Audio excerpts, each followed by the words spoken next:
G'day people and welcome, I'm Sharyn. Today I've been asked to show how to put needles into an overlocker. So first I need to take them out, but it's important to know what kind of needles your overlocker uses. Janome and Elna both actually write it on the machine, which kind of needles that you need to use. It would appear that most of the other brands do not, so do take care to notice. I have a baby lock that requires EL needles, and it does make a difference to whether the machines can sew or not.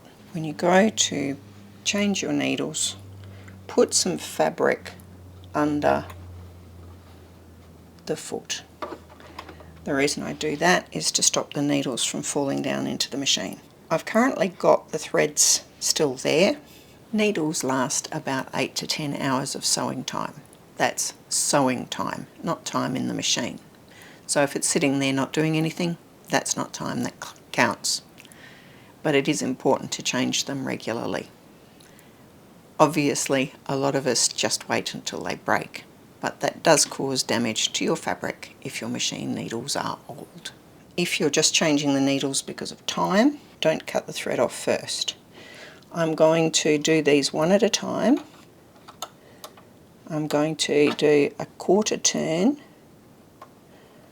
on the left needle, bring it down, and that thread is stopping me from losing that needle into the machine.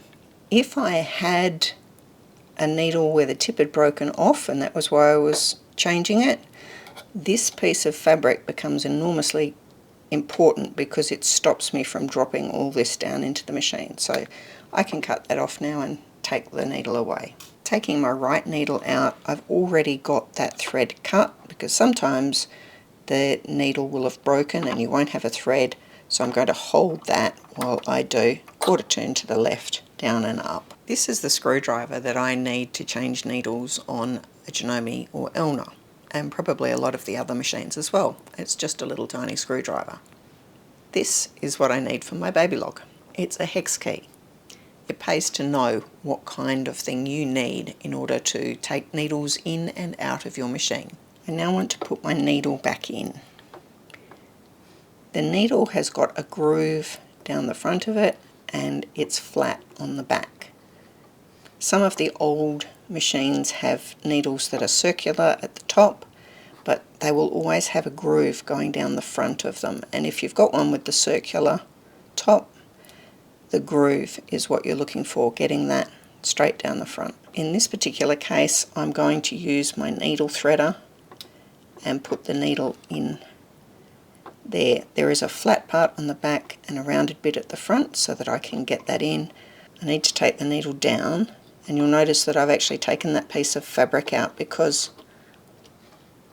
I don't need it. What I need to do is to get the needle right into that hole, which is under the one that says R, push it up as hard as I can, and then tighten. One of the problems with the needle threader in overlockers is that you don't end up with much space to get them out. But I really want to make sure that that needle is all the way up. The machine is designed to have the needle hole in a particular place. If you haven't got this all the way up, the needle hole will be in the wrong place. So what can I do about it? It's in there. I'm going to hold onto it. Sometimes I even put the screwdriver just under the tip of it to push it and make sure it's all the way up, and then give it a good tighten. As a general rule, I like having the fabric there. And now to do the left needle. Flat to back, I'm using just my fingers, and I'm going to push that all the way up using the screwdriver, just gently to make sure it's all the way, and then tighten the screw. You can see that the left needle is higher than the right needle. That is correct. It has to be that way for the machines to work. I hope this has helped you with putting new needles into your overlocker or serger. It's not that complicated, but it does help to know that those two needles do end up being different heights. Hope you've learned something about your machine today, and I'll see you next time.